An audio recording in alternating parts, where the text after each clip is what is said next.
Welcome to the Insight Meditation community of Charlottesville, Virginia. You can find all of our program offerings and information about our Sangha at www.imeditation.org.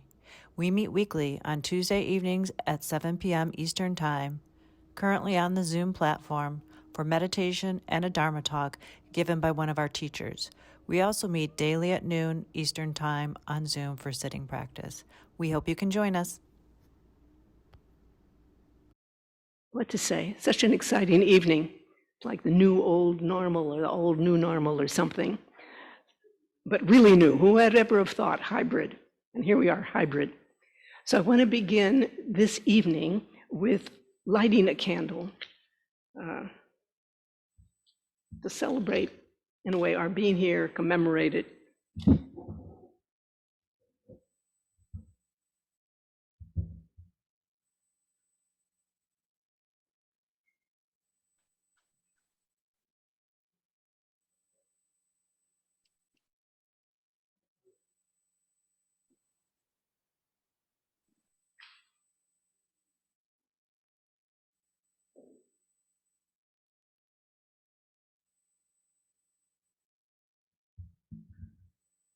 Okay, a candle, the symbolism of light and of hope for all of us, and gratitude for everyone who is here and all of us who will work to make this so, and blessings on us all and on the evening.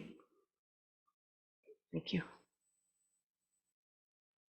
And as we begin, I want to offer a land acknowledgement.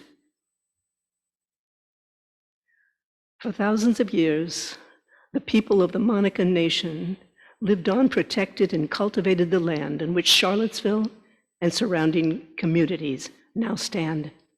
This land was forcibly seized by white-bodied settler colonizers and built upon with the use of enslaved African laborers.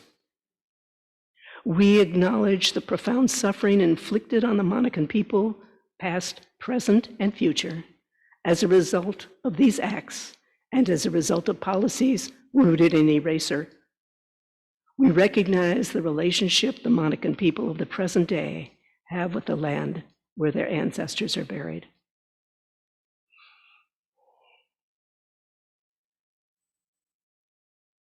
So we're going to start, as we usually do, with a meditation, and I will invite you to make yourself as comfortable as possible in these pews, allowing your eyes to close.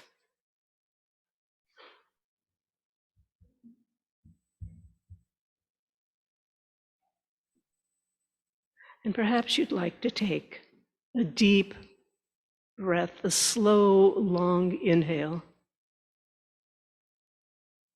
and slow exhale. And a second slow inhale, allowing the breath to go to the belly, and an exhale. And tonight, as we settle in, since it's been more than 2 years since we've, as a community, have seen each other, I thought a lovely way to start would be with a gratitude meditation. Years that have been hard for many of us, and certainly around the world. And yet there's so much to be grateful for. So I'd like to invite you to reflect on gratitude. Gratitude, that gracious acknowledgement of everything that sustains us. A bow to our blessings.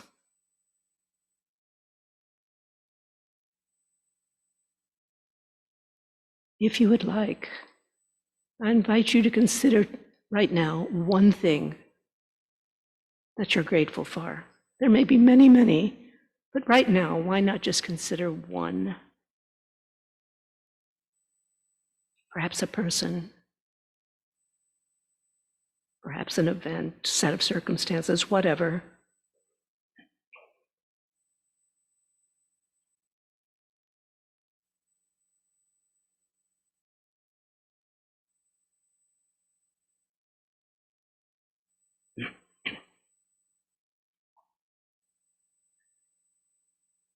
You know, gratitude includes wisdom.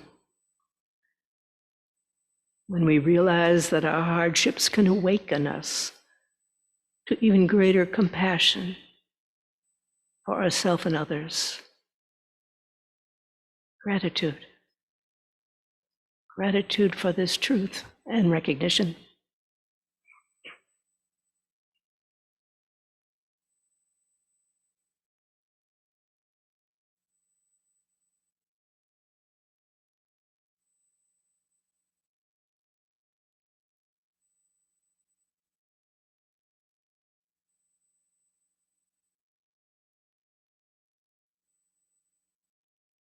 And let us offer too, if you wish, gratitude for the good fortune of other people that you know. It's a place for gratitude as well.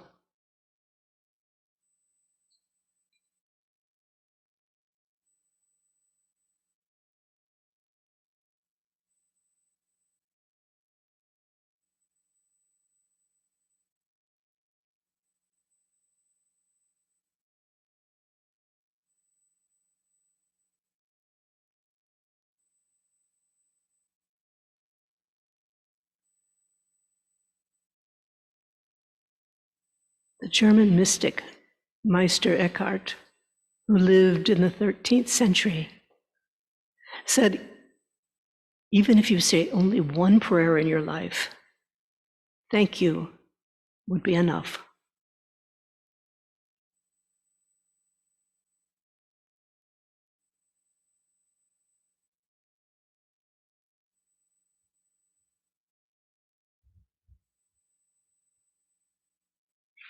Recognizing perhaps that gratitude lays a foundation for inner well-being, for a greater sense of peace in life. We can practice gratitude with an open heart, a softer heart.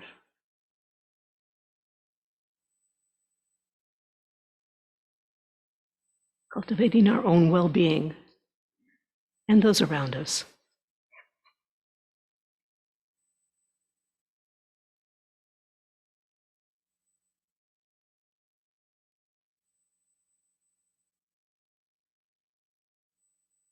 And if you would like to stay with gratitude and continue resting there, please do.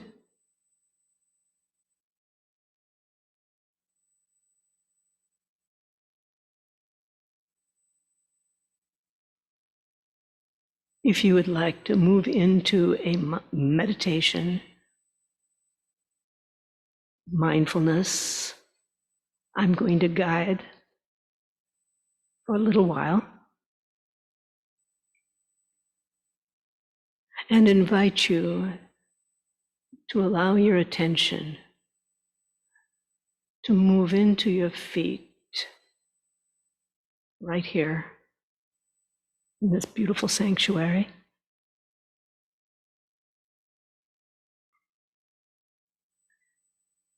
And just experiencing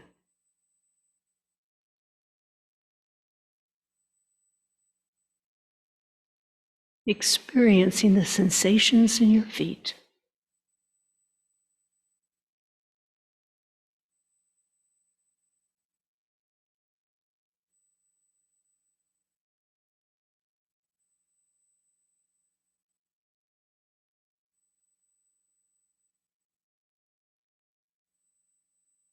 And perhaps too you would like to notice sensations of your hand in your lap, on your thigh.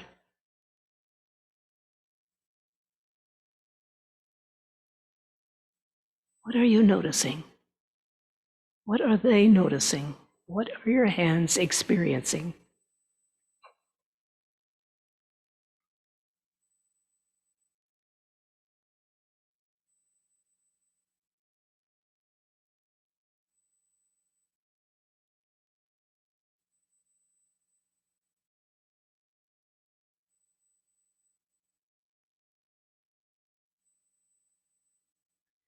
And why not notice right now one place in your body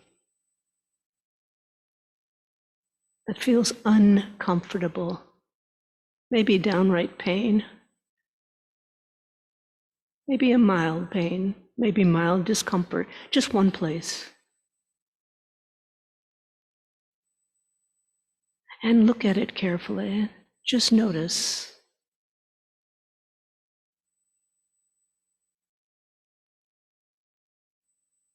Noticing what's the nature of the sensation of that discomfort. Maybe a slight ache.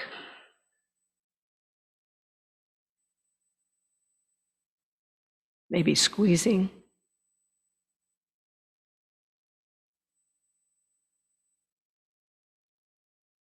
Throbbing.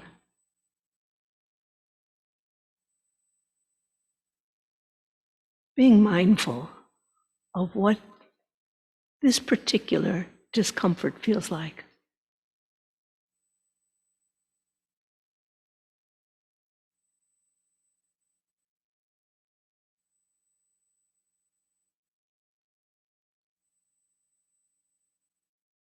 And noticing too, if you will, does it move?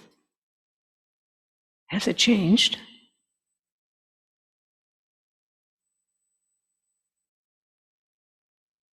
Maybe disappeared altogether?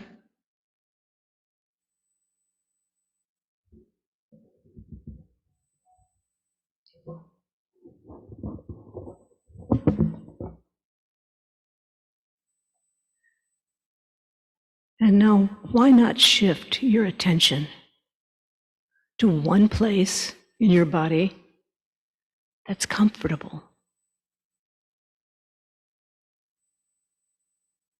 It's kind of interesting. It's very easy to identify discomfort or pain.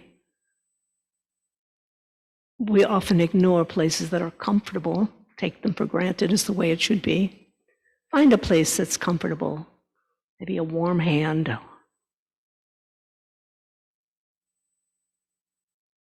What the late Thich Nhat Hanh said, the absence of a toothache, a non-toothache. One place that's comfortable. Experience the comfort. What is it? What is comfort?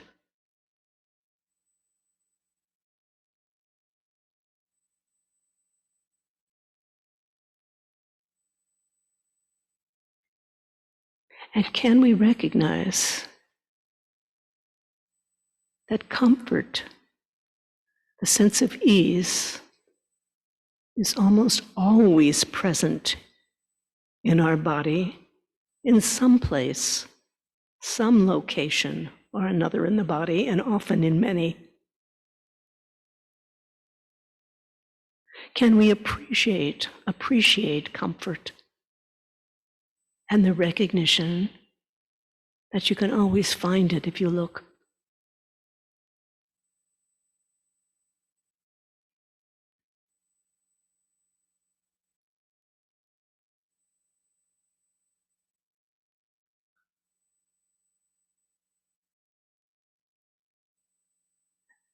So now I'm going to be quiet for a few minutes and let you continue with your meditation, either, if you wish, sensations in the body,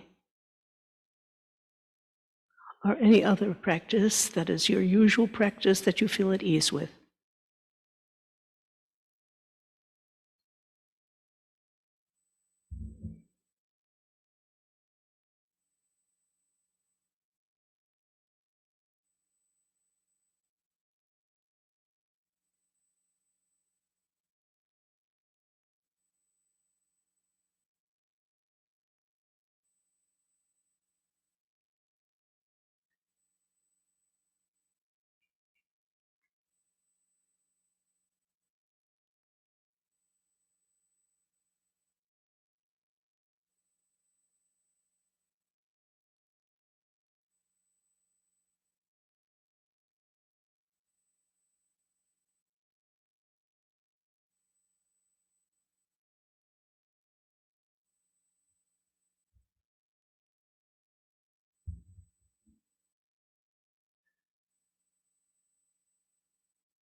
And now I'd like to invite you for a moment to take a step back with your awareness. If you were focusing on breath or the body or whatever, allowing your attention simply to drop off, let go of your attention to that object, and take a step back, relaxing into the simple awareness that's already present. When you move away from the foreground of your attention,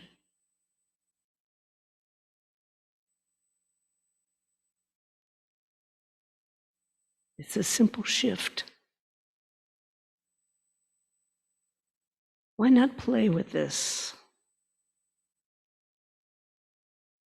Just experience what it is to let go of the content of your attention, the object, or person, event, whatever that you were paying attention to, and step back, step away. And what is present when we step away? Just pure awareness, just the ease, the simplicity of awareness.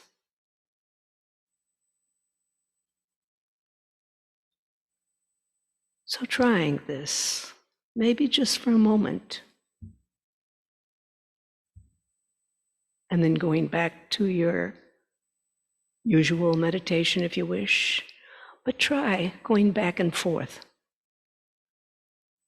Your usual mindfulness practice, and then stepping into, in a backward step, you might say,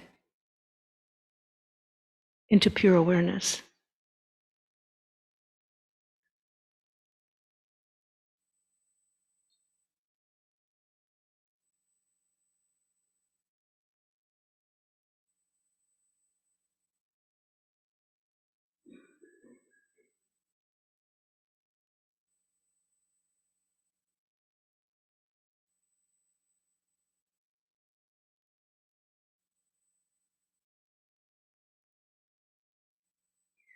Back and forth, doing this lightly. There's no should here. Don't worry if the mind jumps in right away. It's just the stepping back and resting in pure awareness for a moment. The mind may jump in, no problem. Maybe you'll want to pick up and study yourself with your practice, and then step back again.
And now I'll ring a bell to bring this meditation period to an end.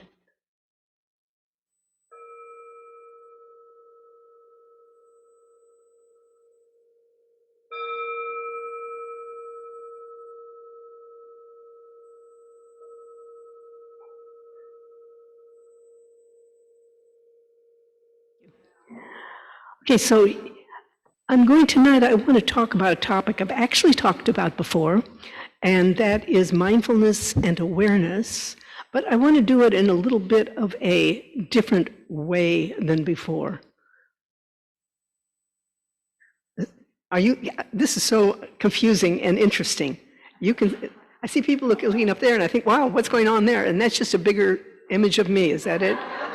Okay, I thought maybe you were looking at everybody. Okay, so we'll get used to it. Mindfulness and awareness. And what I want to do tonight is I'm calling this talk Surveying the Landscape. And what I'd like to do is to talk about the landscape in which mindfulness and awareness practices occur. I'm going to talk about the two dimensions of reality, which is the landscape of reality, both of them together. And then I'm going to describe the two areas of practice, mindfulness practice, awareness, and discuss how they're related to each other. Again, two areas of awareness, of reality, two practices that we do, and how they relate to each other. I think it's important to talk about these. It's a big topic, I know that. Like, ye gads, it sounds like discovering the meaning of life or something like that. But I think it's important to talk about these together. Why? Because finally they are an integrated whole. They're not separate. They're an integrated whole. And usually when we meet on Tuesday nights, we try to take an aspect of the Dharma and go deep into it. And you can't go both deep and broad at the same time. So I'm going to be going broader tonight. I'm going to look at both of these aspects, and it's a trade-off. So I'm going to be trying to give a big view, a view of the landscape. And I'm thinking of, in terms of tonight, that I'm taking a both-and view, which is kind of radical. You know, we usually take one view and then we'll go deeply into it. This is a both-and view. So two dimensions of reality, two areas of practice, one landscape, one whole. Okay, so reality. What we usually think of as reality, we all know it. It's right here around us all the time. It's what we perceive with our senses. We see it, we smell it, we taste it, we hear it. We take it for granted. This is real. Conventional reality. It's all the multiplicity, the diversity of everything we see around us. We've known it since day one. Throughout the ages, however, or in addition, there have been individuals, people, who have recognized that it isn't the whole story.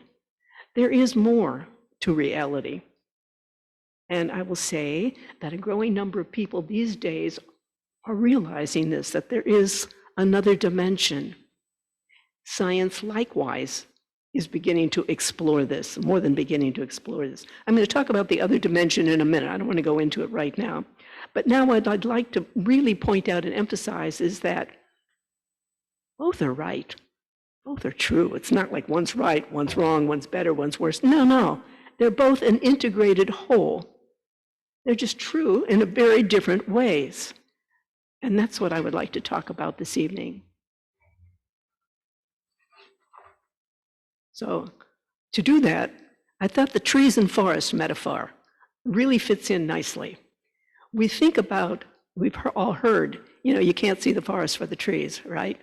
Can't see the big picture because we're so focused on the trees, on the details. But also, it's true the other way around.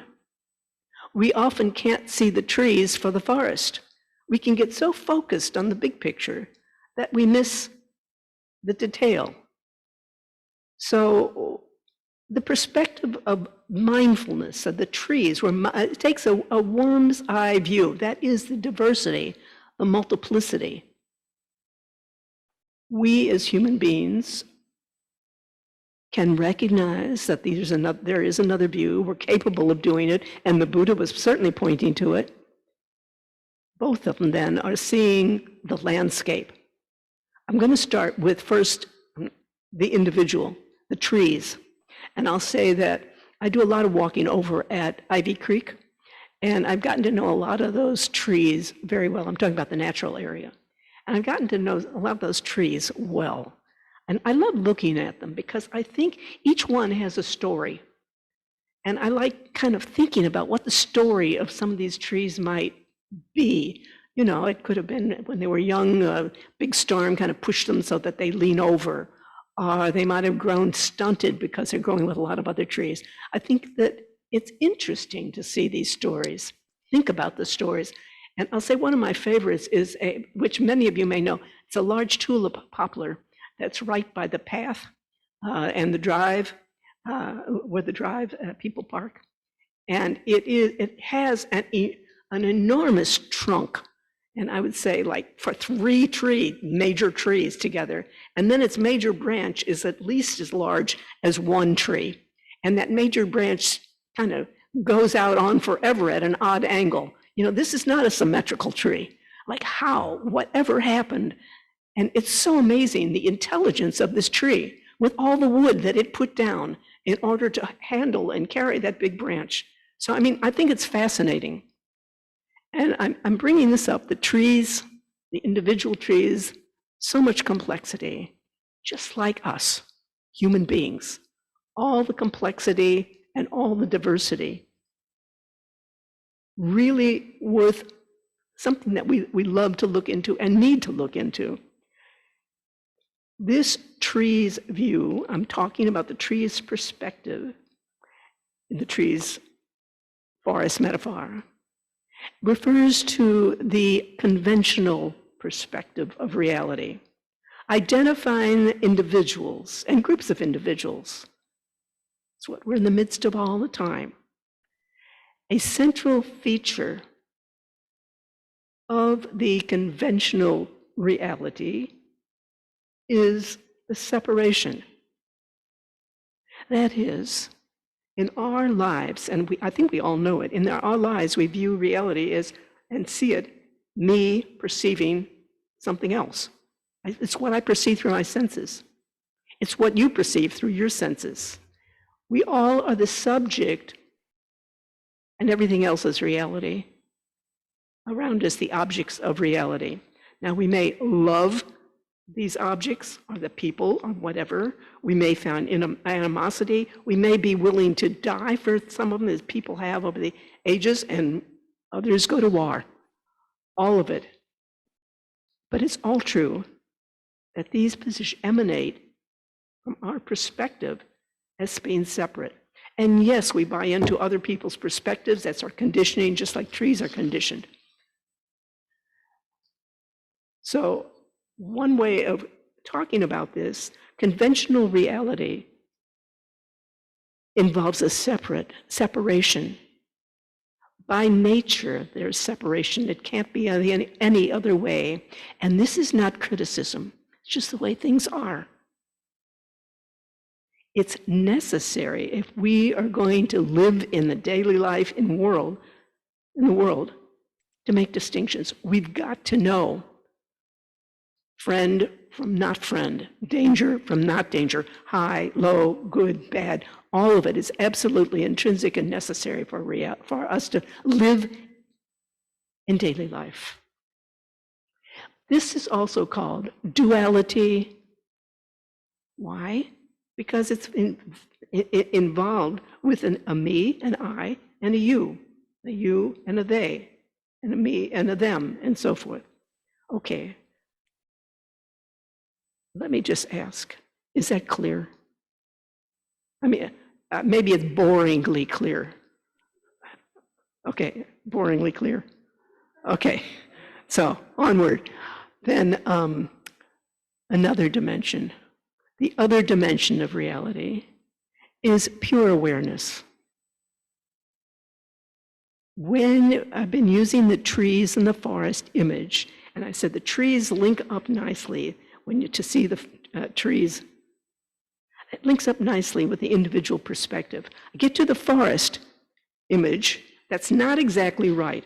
When we think of forest, we think of seeing from an overview, something really big, maybe an airplane view or a bird's eye view of a great large area. That's not quite right, because when I'm referring to the forest view here, I'm not talking about a bigger scale. I'm talking about a difference in kind, a different order of being.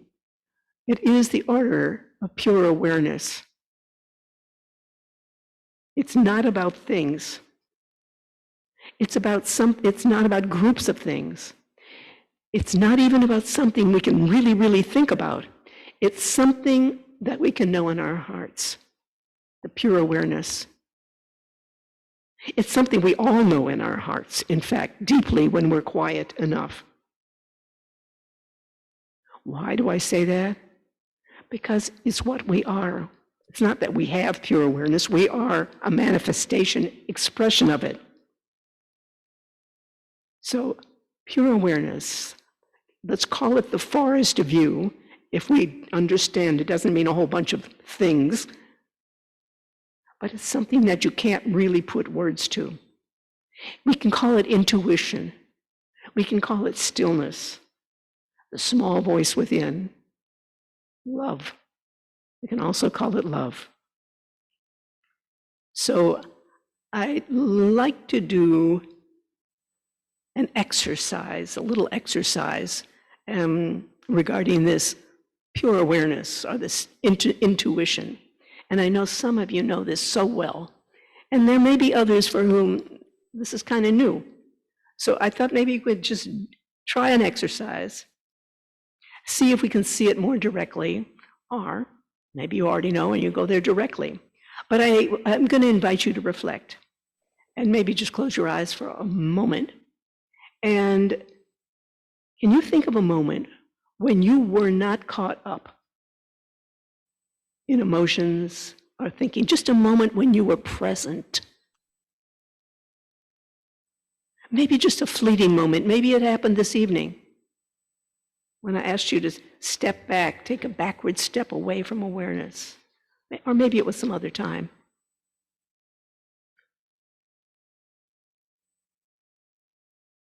So perhaps it was just a glimpse. Remembering it. And if you can't recall one, no problem. You can always recall it at another time. It can happen some other time. But if you can remember such a moment, I'll ask you to reflect. Did it have characteristics? Was there a high and a low, a big, a small, an end, a beginning? Did it feel different from life as usual as you reflect on it now? Was there a sense of yourself present in that moment?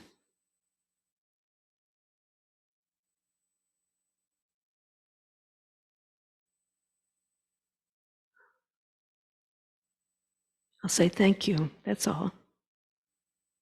And that is all.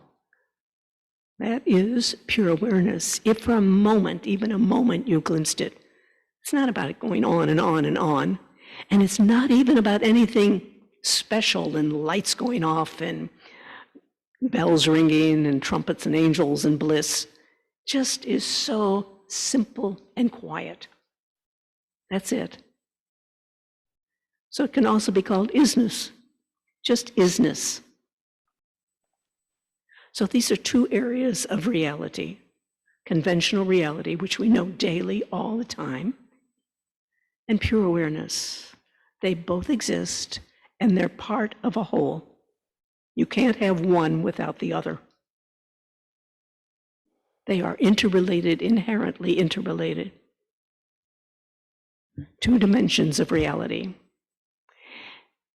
And going on from there, I'll say that in our tradition, there are two areas, large areas, of spiritual practice. We focus a lot on the mindfulness and compassion practices here at IMCC, and we also talk sometimes about awareness teachings. We hear less about them, but they're every bit of a part, as much a part of the tradition as mindfulness.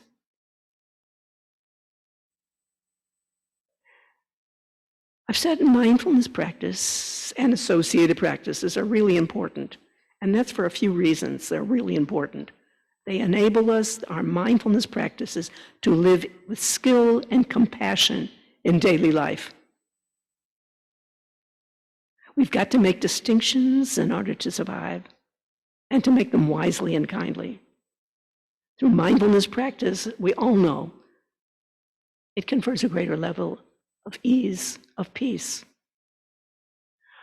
Mindfulness practices also bring us to the doorway of pure awareness. They aren't pure awareness themselves, but they bring us right there, because they're the ground, they are the moments from which we suddenly glimpse the pure awareness.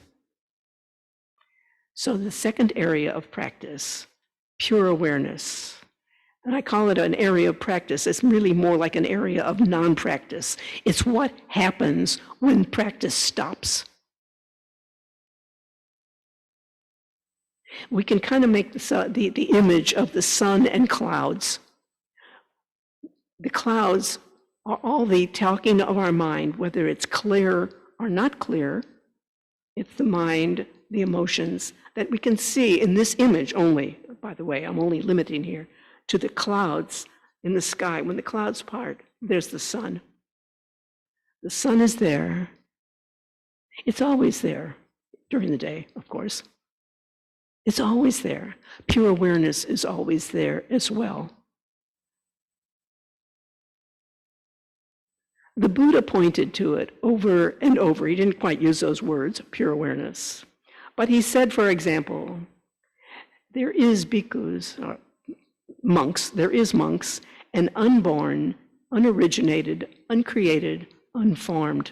If there were not an unborn, unoriginated, uncreated, and unformed, then escape from this world of the born, the originated, the created, and the formed would not be possible. He was pointing directly to that. There's so much to say here.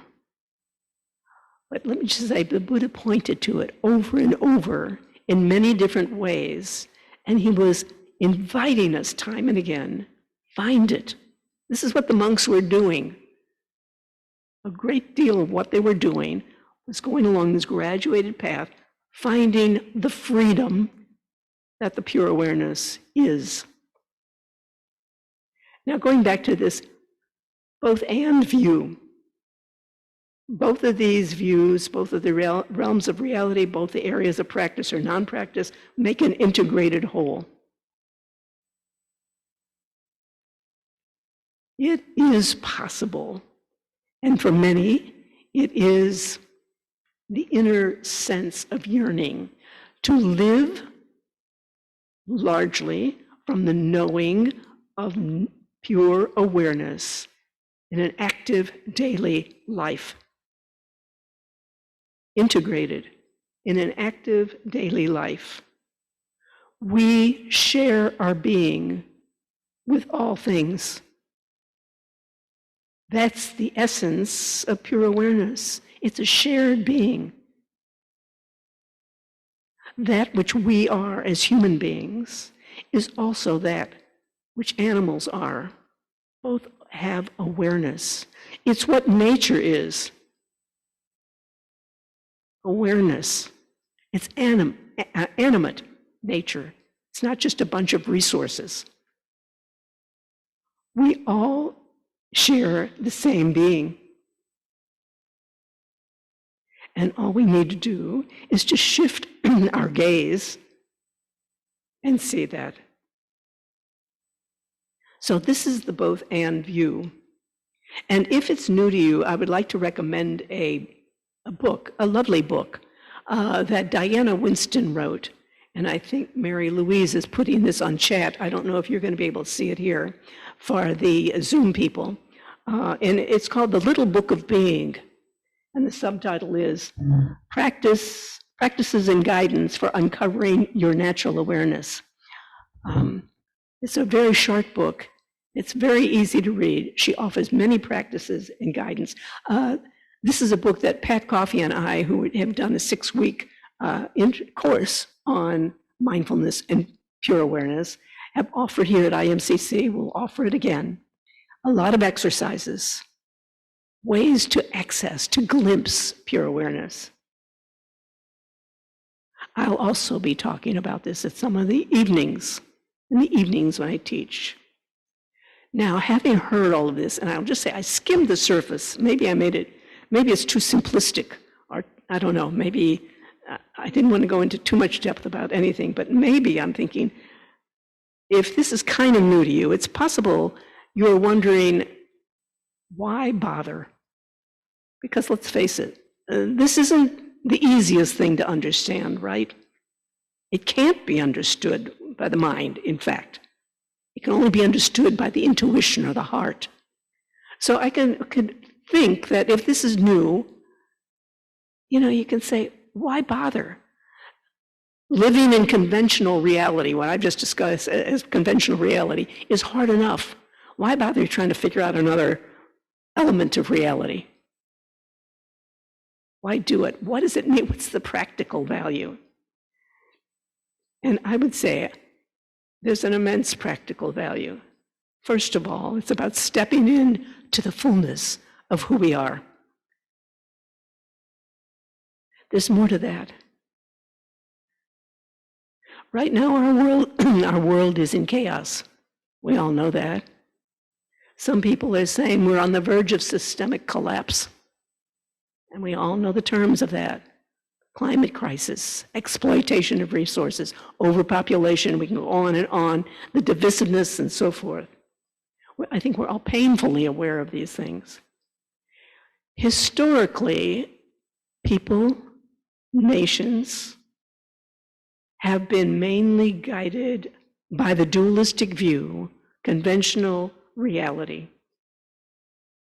At the heart of conventional reality is separation, because it comes and is based on an individual perceiving. Now that individual perceives and maybe is influenced by everything around him and all the people, but it's a me experiencing you, that. It's a me and mine and you and yours. So historically and today, this is what's going on. Individuals and nations still are dominated by the conventional view of reality without recognizing there's another way of living and being, in addition to, not instead of. And I would just say, of course, there are exceptions. There are individuals who have recognized this for a long time. And what I want to do is, I came across a quote by Chief Seattle, and chief in the 19th century of the Suquamish Nation. Here's what he said, and this is just what I'm talking about here. He said, "Will you teach your children what we have taught our children? That the earth is our mother. What befalls the earth befalls all the sons of the earth. This we know. The earth does not belong to man. Man belongs to earth. All things are connected like the blood that unites us. Man did not weave the web of life. He is merely a strand in it. Whatever he does to the web, he does to himself. One thing we know, our God is also your God. The earth is precious to him, and to harm the earth is to heap contempt on its creator." I'll say we all know that tragically, clearly, this has not been the dominant view of humankind over history, and it is not today. We as nations and often as individuals, give priority to the other view, my way or highway.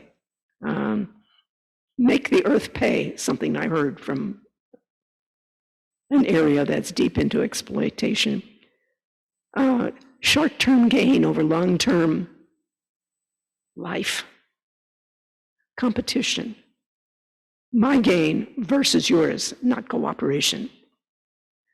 So the questions that I come to me is, what would happen if a significant portion of human population, or at least some portion, were guided by a both and view of understanding? If we were guided by the conventional view of distinguishing individual differences and understanding them and respecting them, and simultaneously giving priority to and living from a deep understanding of our shared being.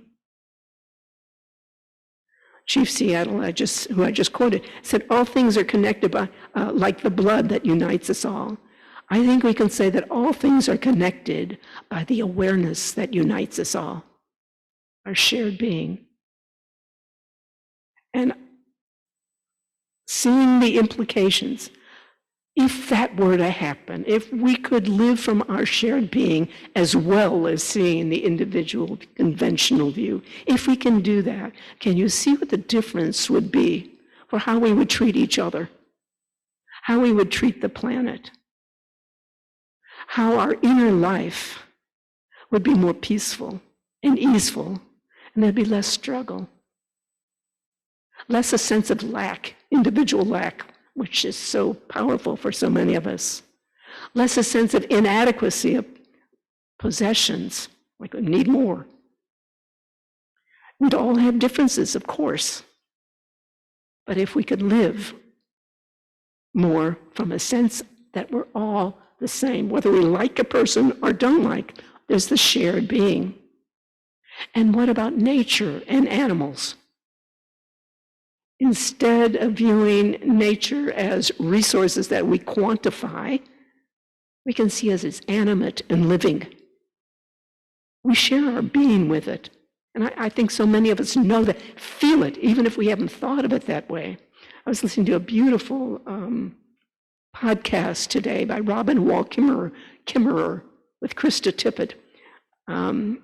It's her second interview. She is a Native American and a member of the Potawatomi Nation. She's both deeply imbued with her native indigenous culture and love of plants. And she's also a scientist. She combines them both. Why couldn't we likewise combine both? We would see the world differently that way. And moreover, I think our work, how we work for many of us, would be radically changed to engage from work with a recognition of our shared being, to engage from work with a recognition of love, working toward goals that promoted a general welfare. Don't mean to sound too idealistic about it. Of course, that's not easy. But if that were our inner sense and feeling, what a change that would make in the way we live as the human race, as life. And I'll just say, finally, of course, we're not going to change the world, none of us individually, but we can work to open ourselves as much as possible to what is possible to experience. And if there's any time when it's being called for, it's now. We know, or we hear about what's coming. We can't know exactly, but we know it's big. And can we not be the biggest individuals, shared beings possible? So thank you for listening.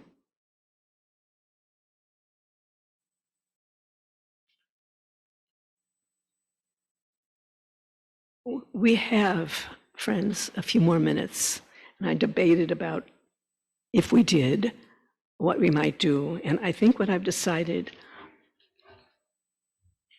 I'd like to offer a small experiential activity right now that maybe you'll find interesting. I won't say more about it. I'm going to ask you, it's going to be a guided meditation with images. And I'm going to ask you, for very brief, to follow along with it, if you will. If at any point you don't want to, just pull out, no problem. It shouldn't be too hard, only for a few minutes. I'm going to ask you if you'd close your eyes and invite you to imagine that you are a fish swimming in the ocean. To imagine that water is your natural home, that you breathe water as naturally as human beings breathe air. Now, usually you, as a fish, swim at a moderate depth, but today you're curious. Like, you wonder, what's it like down below? What's going on? What's it like at deeper levels? Being a fish, you don't actually think this, but you kind of feel it. There's something in you that yearns to know, to go deep and find out.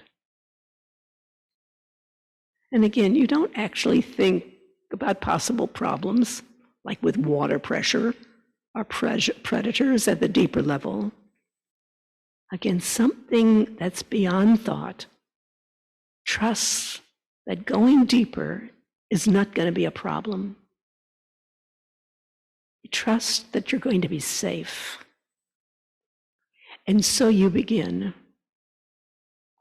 And I invite you to imagine that you're diving down, that the water around you is silky, smooth, inviting.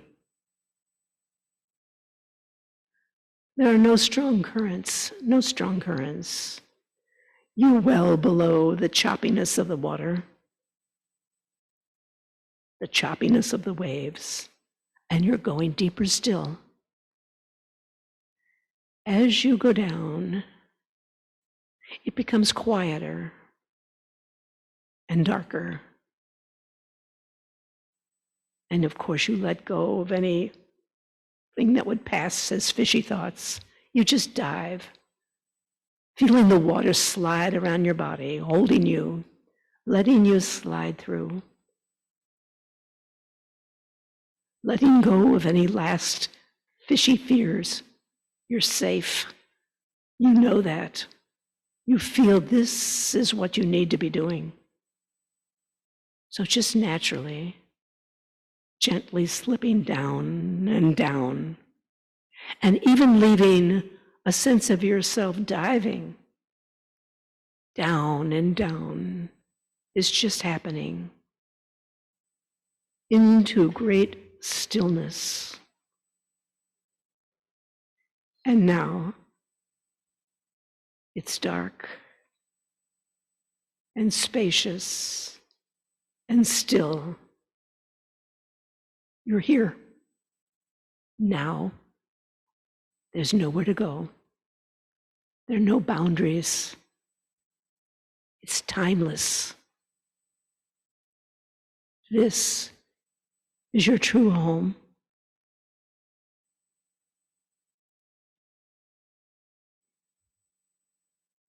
In a few moments, your fishy self will turn and swim up back to your usual water level. But what is here cannot be lost.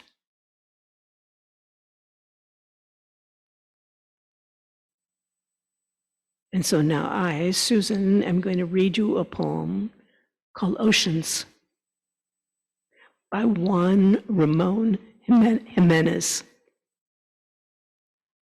I have a feeling that my boat has just struck down there in the depths against a great thing, and nothing happens. Silence, waves. Nothing happens? Or has everything happened? And we're standing now, quietly, in the new life.